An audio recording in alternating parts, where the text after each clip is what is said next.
Kindly recite Surah Fatiha for the grandfather of Meherban Ali, Sayyid Hussain Shah Shamsi Sabzwari Tabrizi.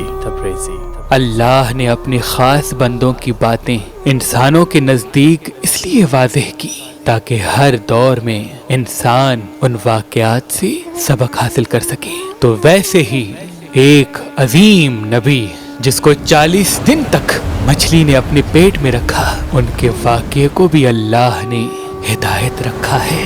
آپ کے والد کا نام حضرت متہ تھا۔ آپ حضرت ابراہیم علیہ السلام کی نسل سے تھے۔ آپ کا مشہور لقب ذو-النون ہے، یعنی مچھلی والا۔ اللہ نے آپ کو حکم دیا کہ اے یونس جاؤ نینوا جاؤ، وہاں کے لوگوں کی اصلاح کرو، وہ آپس میں لڑتے ہیں جھگڑتے ہیں، ان کو محبت اور امن سکھاؤ۔ تو بس اللہ کے نبی یونس نینوا جو عراق کے شمال میں واقع ہے، وہاں اپنے مبارک قدم لیے آپ پہنچے۔ آپ مسلسل اللہ کا دین لوگوں کو سمجھاتے رہے، یہ بتاتے رہے کہ آپس میں لڑنا جھگڑنا نفرت کرنا اللہ کو پسند نہیں، لیکن افسوس وہاں کے لوگ آپ کی توہین کرتے رہے، آپ کے اس پیغام حق کو مذاق سمجھتے رہے۔ سالہ سال اللہ کے نبی تبلیغ کرنے کے بعد بالآخر آپ نے یہ فرمایا ان قریب تم پہ اللہ کا عذاب آئے گا، اور غصے میں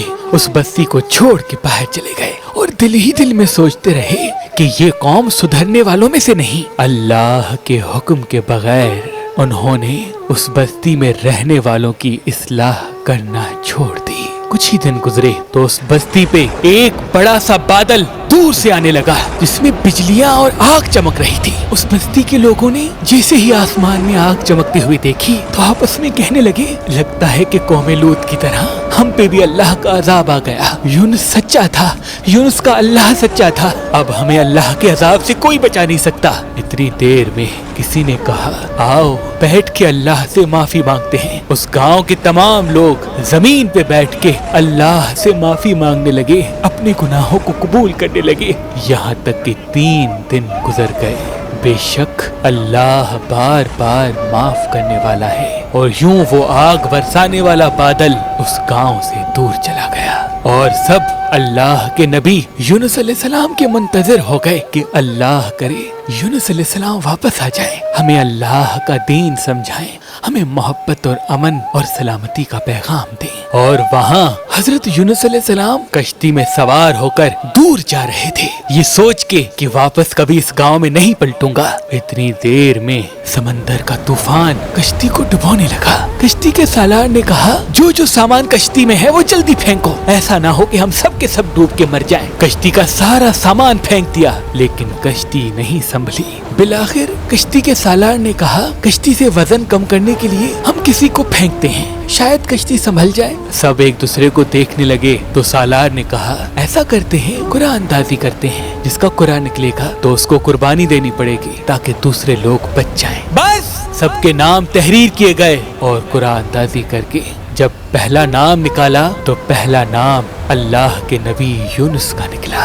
سب آپس میں دیکھتے رہے کہ یہ تو اللہ کا نیک بندہ لگتا ہے، اس کو پانی میں کیوں پھینکیں۔ پھر سے قرآن اندازی کی، پھر سے یونس علیہ السلام کا نام نکلا۔ تیسری مرتبہ قرآن اندازی کی، تیسری مرتبہ بھی حضرت یونس کا نام نکلا۔ تو حضرت یونس علیہ السلام نے فرمایا میں سمجھ گیا یہ اللہ کی مرضی ہے، اور اپنے آپ کو سمندر کے حوالے کر دیا۔ جیسے ہی اللہ کے نبی سمندر میں آئے، اللہ نے ایک مچھلی کو حکم دیا کہ جا میرے نبی یونس کو اپنے پیٹ میں رکھ، یاد رکھنا میرے نبی کو تیرے پیٹ میں کوئی تکلیف نہ آئے۔ وہ مچھلی جلدی سے اللہ کے نبی یونس کو اپنے پیٹ میں حفاظت کے ساتھ رکھ دیا۔ پہلے تو حضرت یونس علیہ السلام نے یہ سمجھا کہ شاید میں دارالفنا سے دارالبقا کی طرف کوچ کر چکا ہوں، لیکن کچھ ہی دیر میں ان کو یہ اندازہ ہوا کہ نہیں، میں ابھی یہی ہوں، کیونکہ میرا جسم حرکت کر رہا ہے۔ حضرت یونس علیہ السلام نے ادھر ادھر دیکھا تو ان کو معلوم ہوا کہ وہ مچھلی کے پیٹ میں ہے۔ اب اپنے اللہ سے بات کرنے لگے، اپنے اللہ سے معافی مانگنے لگے کہ اے میرے مالک، جو کام آپ نے میرے لیے چنا وہ میں کر نہیں پایا، اے اللہ مجھے معاف کرنا، بے شک میں نے اپنے آپ پہ ظلم کیا۔ حضرت یونس علیہ السلام سنتے ہیں کہ ان کے ساتھ ساتھ سمندر کی مچھلیاں بھی اللہ کا ذکر کر رہی ہیں۔ اس بات کو 40 دن گزر گئے۔ بار بار اللہ کے نبی یونس علیہ السلام نے جب معافی مانگی تو ان کو یہ خیال آیا کہ اللہ کی محبوب چیز کا واسطہ دوں، شاید میری توبہ قبول ہو جائے۔ تو حضرت یونس علیہ السلام نے سوچا، اس کائنات کے بنانے کا سبب میرے دادا ابراہیم نے اپنی اولاد کو بتایا تھا کہ یہ کائنات حضرت محمد مصطفیٰ صلی اللہ علیہ وآلہ وسلم کے صدقے بنی ہے۔ تو حضرت یونس علیہ السلام نے اللہ کے دربار میں ہاتھوں کو اٹھایا اور کہنے لگے، اے اللہ تجھے اسی محمد کا واسطہ ہے، مجھے اس قید سے نجات دے۔ بس حضرت یونس علیہ السلام کی دعا اللہ نے قبول کی اور اللہ نے مچھلی کو حکم دیا کہ جا خشکی کی طرف میرے نبی یونس کو رکھا۔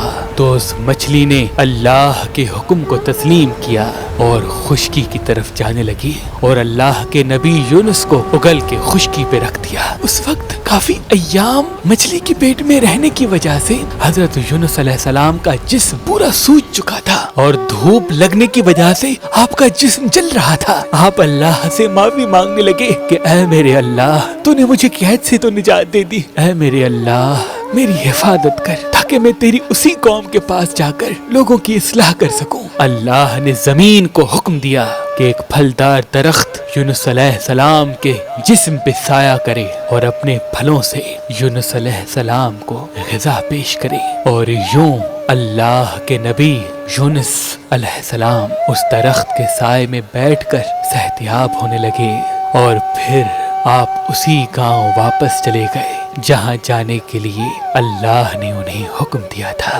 امام علی علیہ السلام نے فرمایا، یونس علیہ السلام کے واقعے میں اللہ نے سبق رکھا ہے۔ اللہ نے ہر خلقت کو کسی نہ کسی کام کے لیے منتخب کیا ہے، جیسے سورج روشنی دینے اور گرمی دینے کے لیے، چاند سکون اور راحت کے لیے، زمین کو اناج اگانے کے لیے، ہواؤں کو زندگی کے لیے، ویسے ہی اللہ نے اپنے خاص بندوں کو اس لیے منتخب کیا تاکہ وہ ہر دور میں اللہ کے بندوں کی اصلاح کرے۔ جیسے اللہ نے کسی خلقت کو یہ اختیار نہیں دیا کہ وہ کسی کو بھی اپنی رحمت سے دور کر دیں، سورج کو یہ اختیار نہیں کہ وہ مشرک اور منافق میں فرق پیدا کر کے کس پہ روشنی ڈالے اور کس پہ نہیں، بارش کو یہ اختیار نہیں کہ وہ مومن کے گھر پہ برسے اور منافق پہ نہیں، زمین کو یہ اختیار نہیں کہ وہ مومن کی زمین سے اناج اگائے اور مشرک کے نہیں، ویسے ہی اللہ کے نیک بندے کو یہ اختیار نہیں کہ وہ اپنی طرف سے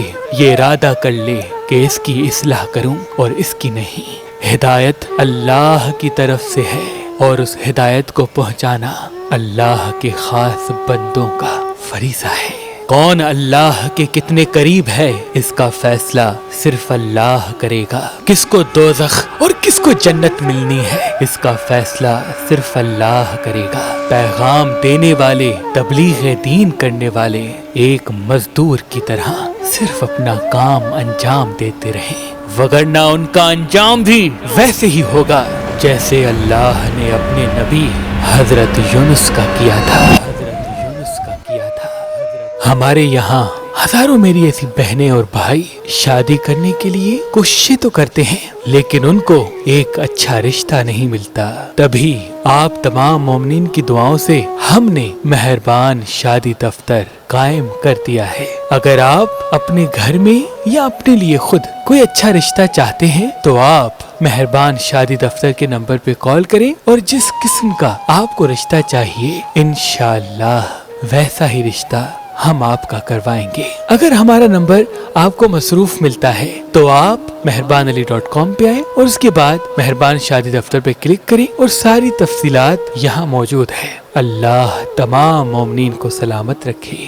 ہمارے یہاں سادات اور غیر سادات، پاکستان اور پاکستان سے باہر اللہ کے کرم سے بہت ہی اچھے اور نیک رشتے موجود ہیں، تو ابھی فون اٹھائیں اور اس نمبر پہ کال کر کے اپنے لیے ایک اچھا رشتہ حاصل کریں۔